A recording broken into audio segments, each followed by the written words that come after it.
और बड़ी खबर इसी बीच, जंग के बीच अमेरिका ने बड़ा बयान दिया है। एटम का इस्तेमाल नहीं करेगा इजराइल। किसी भी आशंका को खारिज किया डोनाल्ड ट्रंप ने कहा, जंग में एटमी बॉम्ब का इस्तेमाल इजराइल नहीं करेगा। सीधा सवाल पूछा गया, क्या इजराइल एटम बॉम्ब का इस्तेमाल कर सकता है? डोनाल्ड ट्रंप ने कहा कि इसकी बिल्कुल संभावना नहीं है। पूरी तरह से खारिज किया डोनाल्ड ट्रंप ने इस सवाल को। दरअसल ये बड़ा सवाल, जंग लगातार बढ़ती हुई 18वें दिन भी तबाही की तस्वीरें इजराइल से लेकर तेहरान तक नजर आ रही हैं।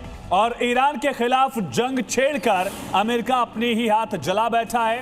ट्रंप ने सोचा था कि 2 दिन में ईरान को घुटने पर ला देंगे, लेकिन ईरान ने ऐसा सबक सिखाया कि डोनाल्ड ट्रंप खुद ईरान को लेकर उसकी ताकत मानने लगे हैं, उसकी ताकत का जिक्र कर रहे हैं। तो जंग का 18वां दिन, हर अपडेट जी न्यूज पर आप लगातार देख रहे हैं। ओपी सर, मेरा सवाल आपसे, क्या डोनाल्ड ट्रंप फंस गए हैं? 18वें दिन ये साफ हो गई ये तस्वीर।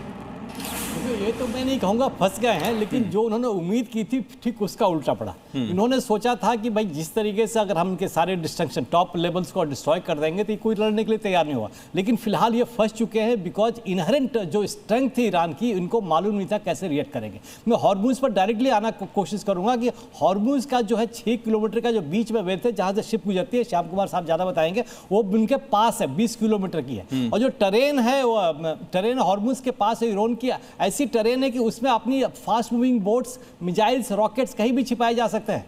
ये ना अमेरिका के एयरक्राफ्ट के बस का है, न ईरान के एयरक्राफ्ट के बस से इनको डिस्ट्रॉय करना। तो ये तो अब उनकी पूरी मर्जी हो गई है। हम जिसको जाना चाहेंगे वो जाने देंगे, जिसको नहीं जाना चाहेंगे नहीं जाने देंगे। तो उनकी अब दादागिरी ईरान की हो गई है, अमेरिका की खत्म हो गई है। अब फर्स्ट बुरी तरीके से गए हैं, जिस तरीके से उन्होंने अटैक किया था, तैयारी नहीं की थी। इन्होंने कोशिश की था हम एयरक्राफ्ट कैरियर ला के रख देंगे। इनको ये पता था कि एयरक्राफ्ट कैरियर इतना बड़ा होता है, इतना वनरेबल होता है कि सबसे पहले इजी टारगेट किया जा सकता है। कुछ तो इनमें नुकसान हुआ अवश्य है, ताकि वहां से एयरक्राफ्ट जो पहले दिन एयरबोर्न हुए थे दोबारा कभी एयरबोर्न नहीं हो रहे और 1000 किलोमीटर से दूर जा चुके हैं।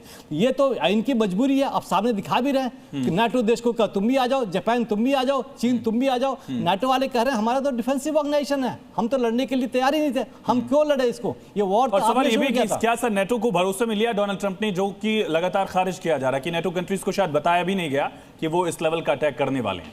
शाम से मेरा सवाल आपसे, जो हॉर्मुज स्ट्रेट है, क्या उस मामले को लेकर डोनाल्ड ट्रंप की दिक्कतें भी बढ़ गई हैं, चैलेंज बढ़ गया, जिसका जिक्र ओपी तिवारी सर कर रहे हैं, और इस वजह से दुनिया भी परेशान हो रही है?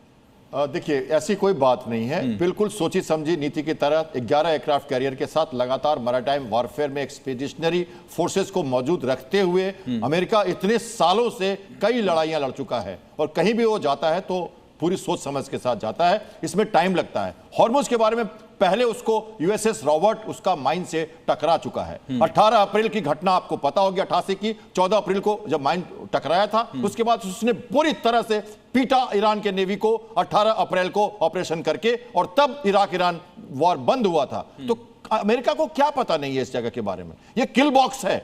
स्टेट ऑफ हॉर्मुज एक किल बॉक्स है। उसने सारे वारशिप्स बाहर खड़े किए हुए हैं। आपके चैनल में जब एक बात आई थी कि यूएसएस अब्राहम लिंकन को मारा गया है, मैंने हंसी मारी थी उस दिन। उसने रीमैन्यूवरिंग किया, मैंने ट्विटर पे लिखा एयर फ्यूलर से अटैक करेगा, वापस आके कर रहा है। सारे के सारे शिप्स बाहर खड़े किए हुए उसने, और एक अच्छी दूरी पर खड़े किए हुए हैं। जब तक और पकड़ नहीं बन जाएगी फारस की खाड़ी में, तब तक कोई वारशिप अंदर जाएगा ही नहीं। ठीक है मयंक सर, क्या ईरान का एक तरफा दबदबा जो इस पूरे गल्फ रीजन में दिखा है, उसका असर, उसकी चुनौती इजराइल और अमेरिका को दिख रही है वोटर्स में?